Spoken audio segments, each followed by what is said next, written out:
So, das ist also unser Stellplatz für die erste Nacht. Hier ein schönes Schloss hier im Hintergrund. In der Nähe von Fulda bei Eichenzell und wie man sieht, stehen da auch schon andere Camper. Die ersten 400 Kilometer.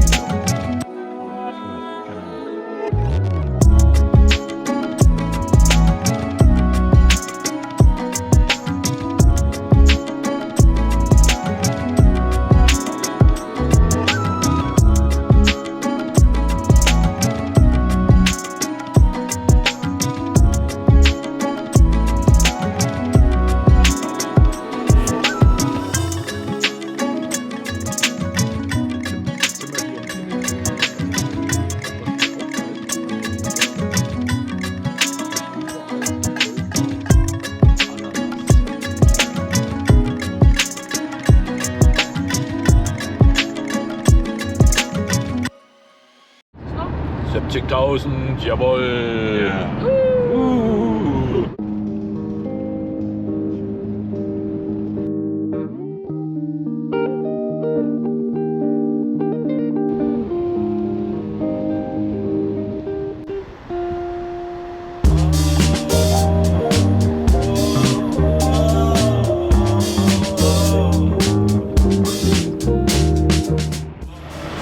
Heute hier am schönsten Rasthof Hamburgs.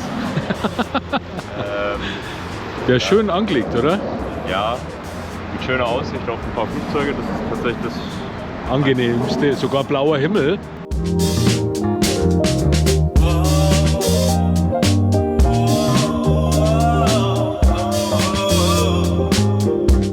Ja, und hier die Route, die wir gefahren sind. Es ging jetzt erst zu dem Schloss, das waren ca. 400 Kilometer und dann nochmal ca. 500 Kilometer nach Kiel.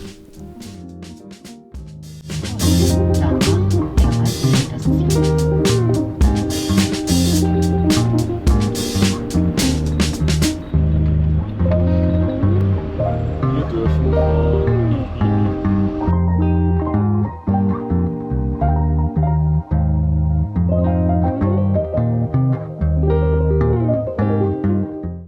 Ein Düdo neben uns.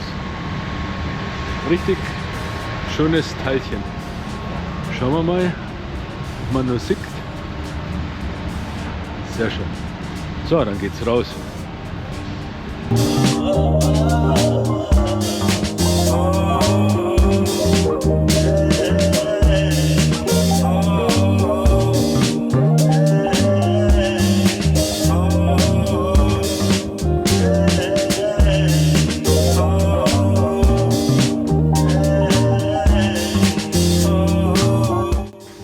Und? Die viel sauberer als das, was wir letztes Mal gehabt haben. Viel sauberer und es stinkt auch nicht hier nach. Hey, du hast es geschafft. Sonny, wir gehen jetzt erstmal aufs Deck, dass ich pissen kann. Glaub?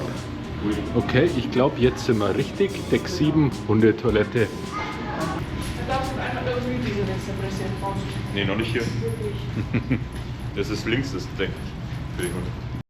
So, das ist die Hundewiese. Jetzt gib ich ihm.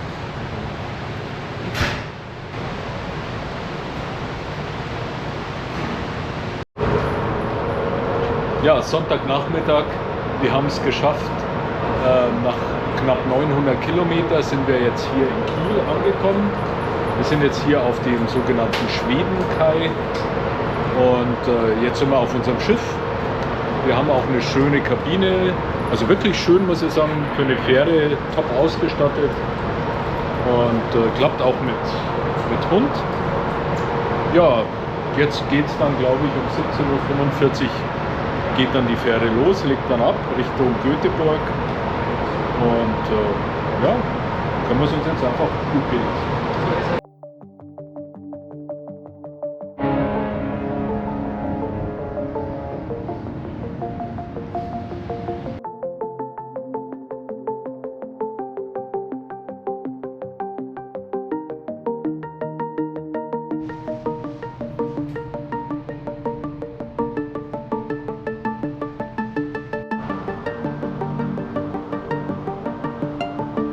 Hier haben wir jetzt die Kabine, tolle Kabine, Schiffsmodell, deutsches Fernsehen. Blick auf Dänemark im Sonnenuntergang und Schokolade.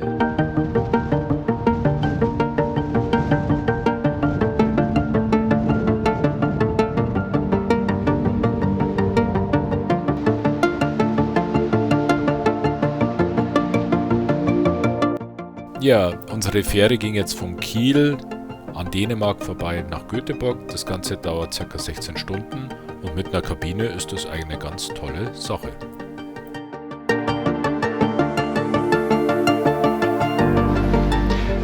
Ja, guten Morgen. Heute ist unser dritter Reisetag, Pfingstmontag, und wir sind jetzt mit dem Schiff auf dem Weg nach Göteborg. Ungefähr noch 1,5 Stunden. War etwas unruhiger Seegang, aber dennoch perfekt geschlafen.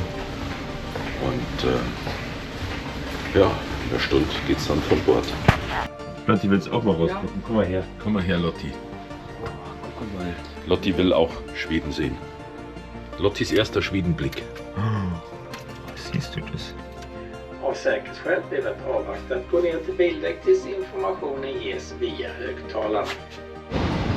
So, unser Deck. Jetzt suchen wir noch unser Fahrzeug. Oder wieder Ärger, gell? So, jetzt geht's von Bord. Als Vorletzter. Ja gut, wir haben ja zum Glück keinen bissigen Hund. Naja, Noch nicht. Uiui, boah, schaut euch das Schiff an, wie groß das ist. Das ist schon irre. So, jetzt geht's in den Keller. Das Schiff ist schon riesig, ja. Was? Tschüss, Schiff. War schön.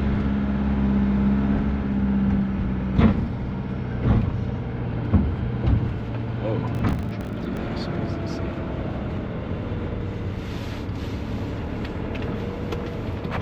So, jetzt geht's noch durch den Zoll. Und dann melden wir uns später wieder.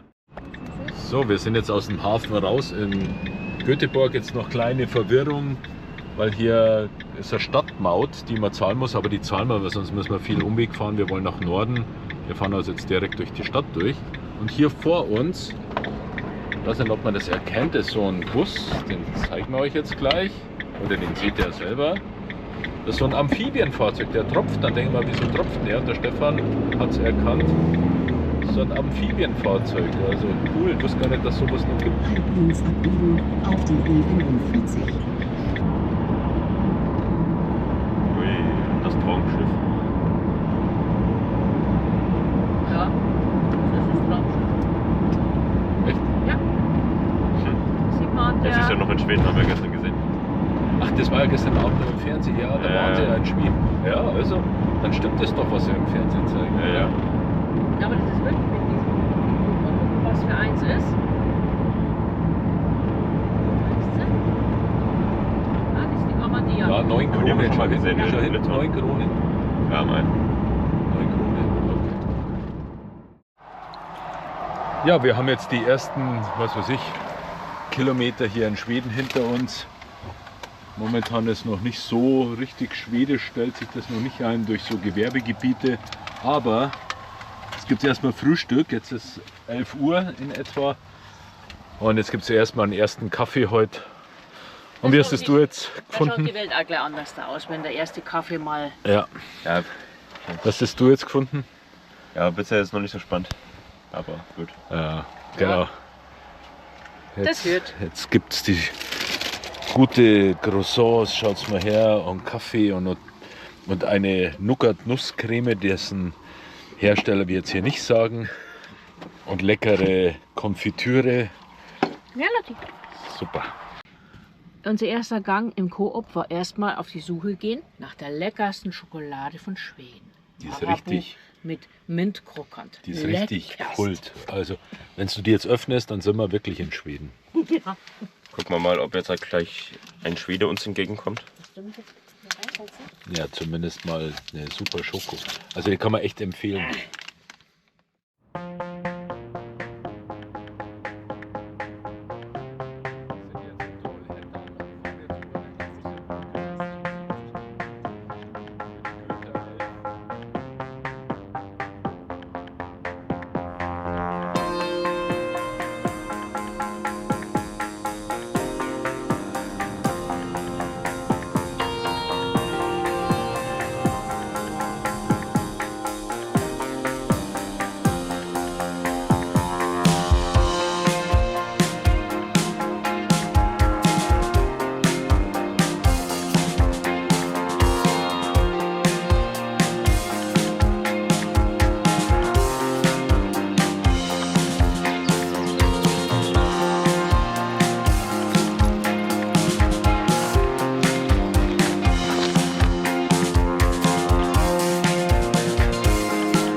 herrlich da.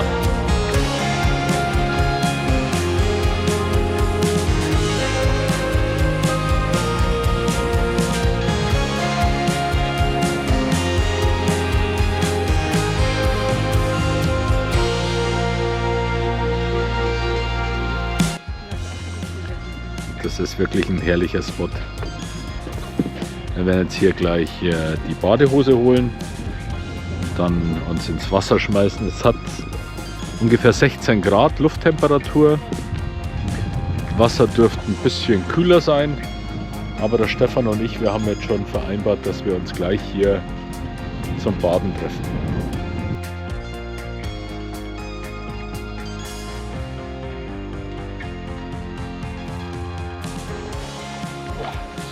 Und? Ist gut? Boah, der große Pennernsee. Es ist arschkalt. Stefan. So, Stefan ist jetzt So, da. jetzt habe ich Druck.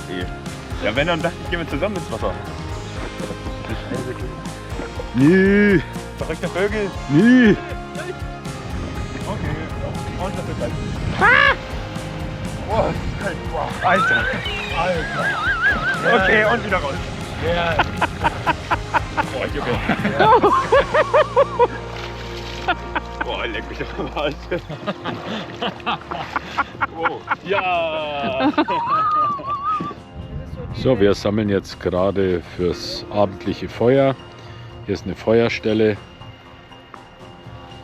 und der Wald bietet schönes trockenes Holz. Ah, zum Stefan.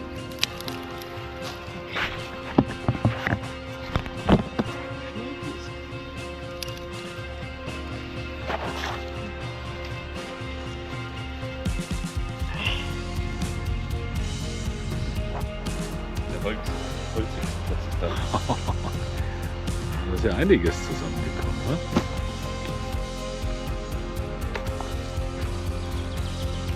Okay.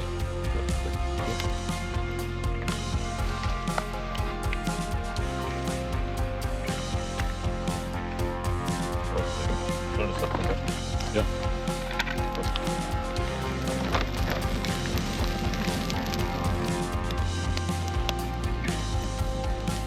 Wow.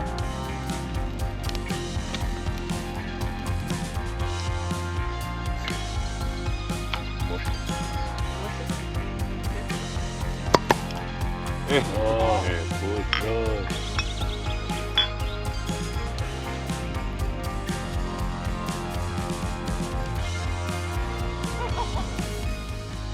Hier nochmal der erste Schwedentag. Es ging von Göteborg über die Industriestadt Trollhättan und dann entlang an dem herrlichen Vennernsee bis zu dem kleinen Ort Tösse.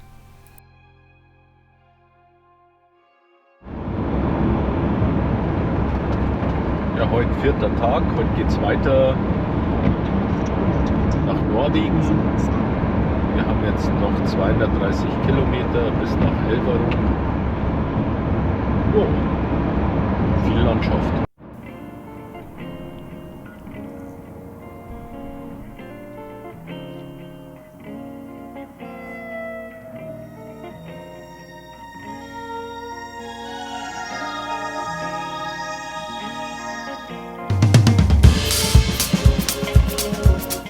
So, und weil halt Hochzeitstag ist, nehmen wir jetzt mal so eine mit hier.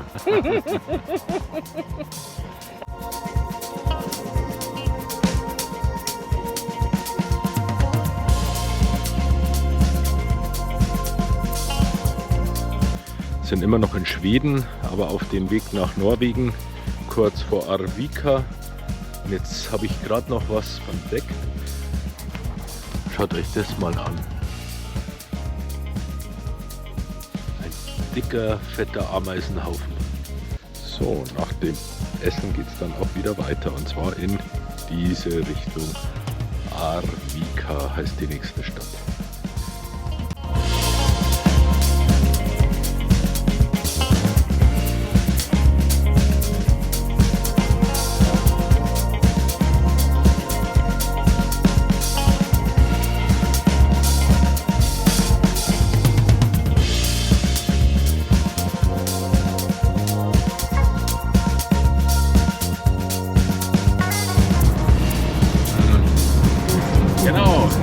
Norwegen.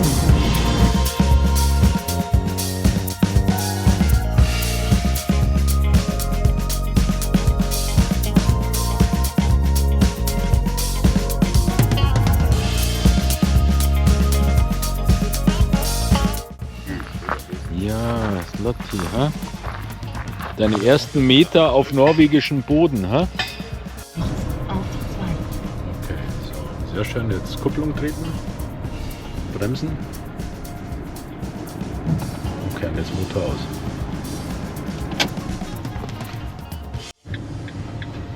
Platter, Lotti. Die nächste rechts. Sie kommen dann an Ihrem Ziel auf der linken Seite an.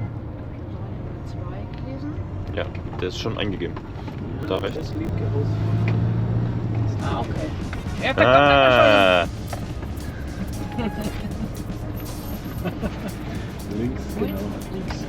Lotti ist gleich ganz aufgeregt. Hallo!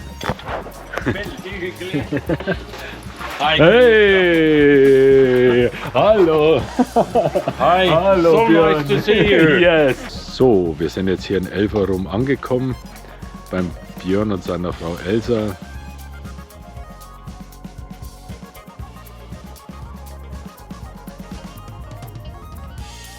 Ja, hier unser 4. Fahrtag. Von Tösse ging es also hier Richtung Norden, vorbei an Arvika, über die norwegische Grenze bis nach Elverum. Ja, und jeder, der nicht weiß, wie ich Björn kennengelernt habe, den möchte ich noch mal kurz auf meine Motorradreise aus 22, Türkei, Griechenland verweisen. Hier ein Clip von unserem ersten Kennenlernen. Can I sit here? Of course. Are you the driver of the Himalayan Royal Enfield? Yes, do you know it? I know it very well. Look here, my friend. I am also a owner of this Royal Enfield in Germany. Hello, my friend. Hello, take a seat. What's your name? Björn. Björn. I'm Christian. Hi, Christian Christian. from Bavaria, Bavaria. Munich. So how long have you been on the tour till now? I'm on the tour since 4 weeks, and I don't saw a Royal Enfield on this trip before. It's my first time I saw it. Very good. Preparing for takeoff. Yes, preparing for takeoff. Navigation, jackets, gloves.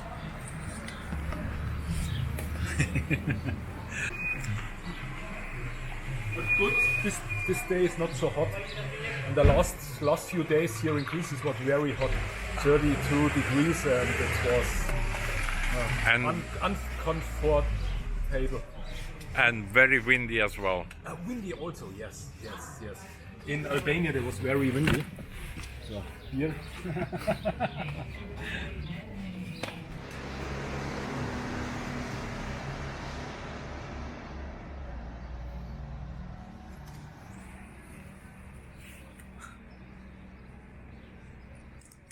Later you have to tell me about the camera. It's impressive small.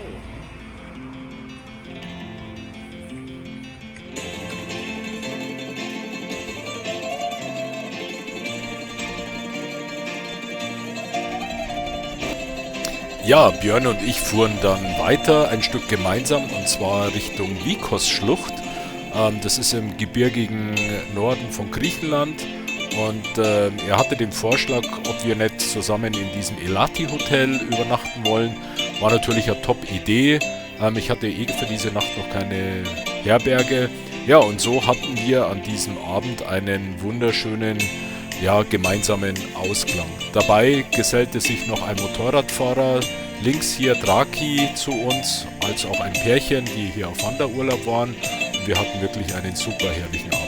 Am nächsten Morgen gab es dann noch ein gemeinsames Frühstück, bevor wir uns dann leider wieder verabschieden mussten. Björn hat den Heimweg angetreten und ich bin jetzt dann auf dem Weg nach Igoumenitsa unterwegs, und so trennten sich auch schon wieder unsere Wege. Ja, und wir sind seitdem stetig im Kontakt. Björn besucht mich auch regelmäßig hier in Deutschland. Und und so stand nun auch der Gegenbesuch in Norwegen aus.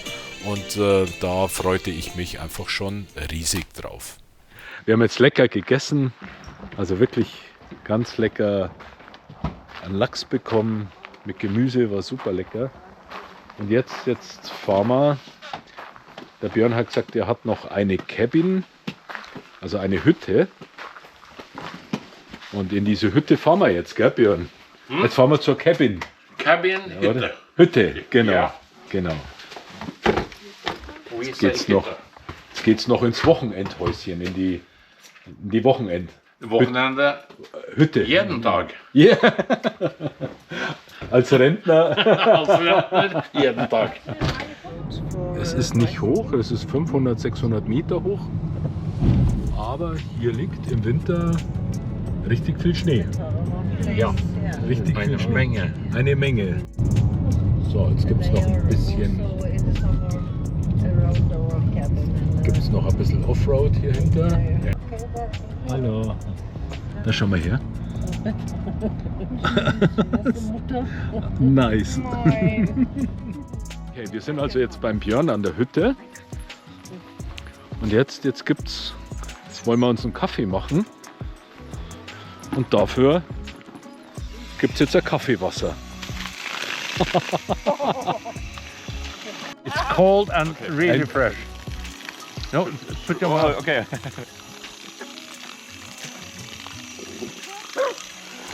You can hold it by yourself.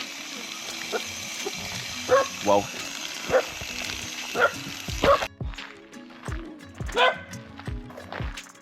Mal schau hin. Die Schäfelein. Ha? Mal schau hin. Kommt die Mama und die Schäfelein. Ha? It was during Corona time, really. Okay. Yeah. So, wir schauen gerade. all houses get energy. Yeah, if they want it. Ah, okay. I was one of the last to get it. Okay. Solar panel, Brennholz. Yeah. That was. I still have the Brennholz. Björn, Elsa told me you built almost. Yeah, From I inside? draw this cabin and had someone to help me to raise the building, but then everything inside and You built yourself. Yeah, yes.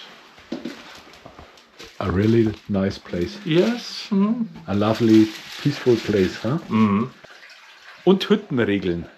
Hüttenregeln. Yes, because sometimes when the children are here, my brother, it's nice to know what do you have to remember to do.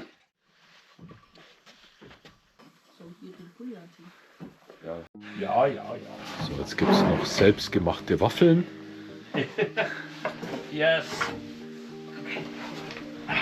Ah. Das ist die Ach, das. Wie heißen die, Elsa?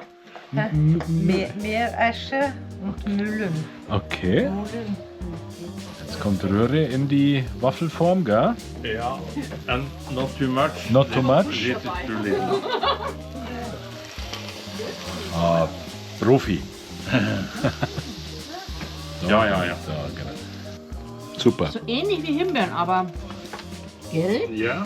Mm. Und es ist ein bisschen crispy. Ja. Ja. Mhm. Schmecken super lecker.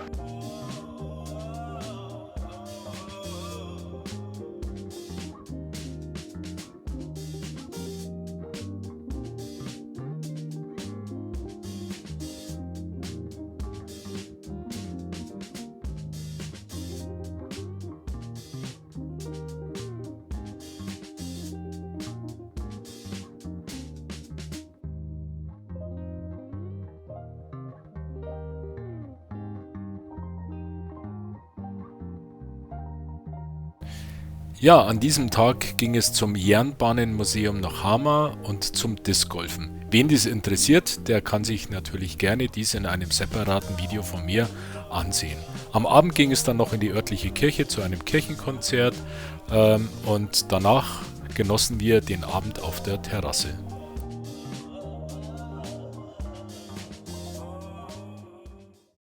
Ja, jetzt ist Zeit zum Abschied nehmen. Heute ist Donnerstagmorgen, Vielen lieben Dank für eure Gastfreundschaft. Thank you very much for your hospitality and for everything. And now we are we continue our traveling. Yeah. Okay. It's been so nice having you here, and I'm happy that you finally came to Norway. Thank you very much. Thank you, Yeah. and you are also welcome. Danke. Yeah, Stefan. Thank you.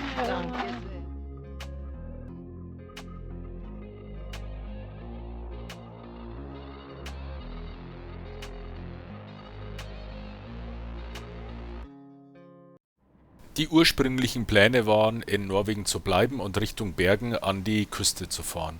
Wir haben uns aber dann kurzfristig umentschlossen, Richtung Mittelschweden zu fahren, also den Kurs Nordost einzuschlagen. Wir werden aber sicherlich nochmal nach Norwegen kommen, um das, was wir nicht gesehen haben, nochmal nachzuholen.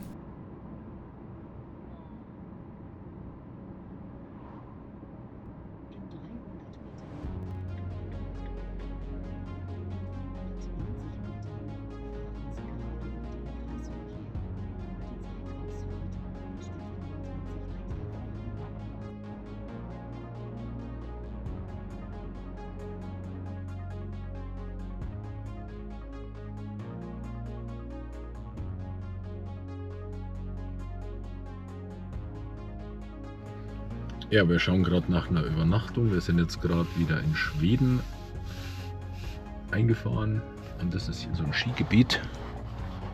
Schauen wir gerade den Park Forneit auf einer Suche nach einem guten Stellplatz. Aber ich glaube, wir haben was. Das ist jetzt mal so ein Skigebiet in Schweden. Der Berg ist, glaube ich, so 900 irgendwas Meter. Und schaut euch mal so ein Riesenhotel hier an. Auch die Parkplatzanlagen, das ist richtig gruselig. Kannst du dir vorstellen im Winter, was hier los ist. Die Ortschaft heißt Sälen. Also jetzt sind wir gerade im Nirgendwo. Da ist sogar beim Navi nichts mehr drauf. Ja, das stimmt. Und auf der Suche nach unserem Übernachtungsplatz sind wir gerade an einem Airport vorbeigekommen, hier im Nirgendwo. Aber das, denke ich mal, ist alles auf Winter ausgelegt.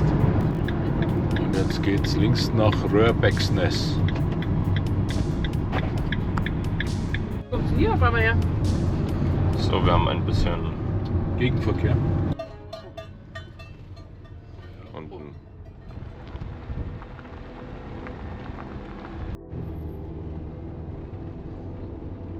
Was ist diese Dinger? Der ist eine Feuerstelle mit Sitzmöglichkeit. Okay. Süß. So, wir haben jetzt einen Platz gefunden.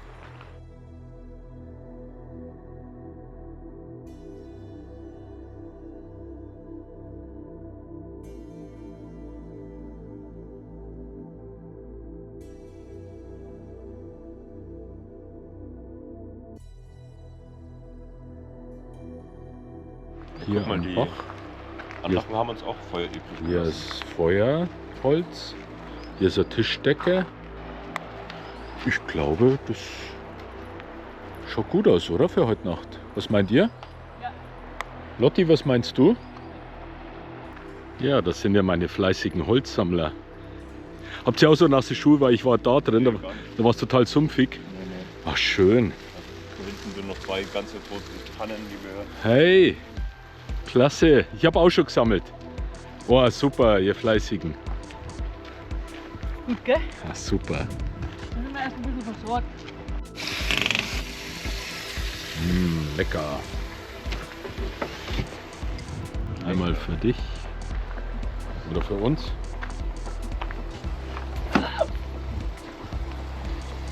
Komm her, du Ei. Da geht's hier nichts.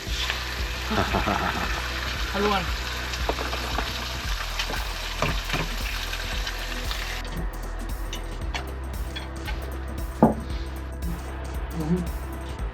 Käse liegt schon. Diese. Noch.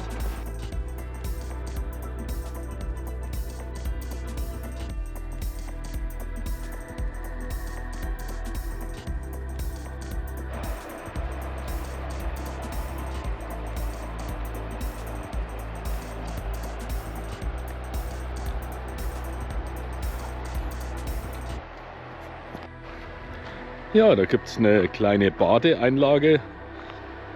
Und wie warm ist es? Aber schön.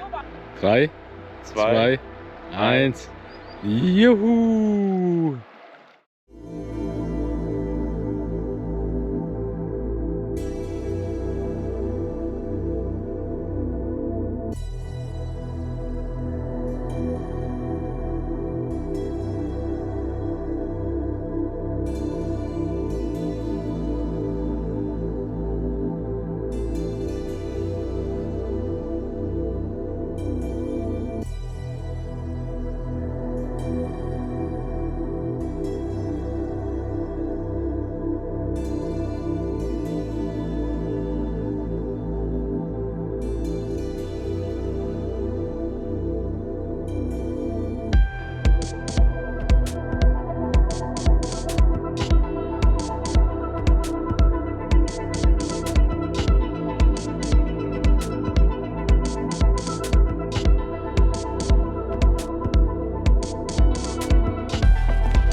Hallo Leute, wenn euch das Video gefallen hat, lasst mir bitte einen Daumen nach oben da, abonniert meinen Kanal.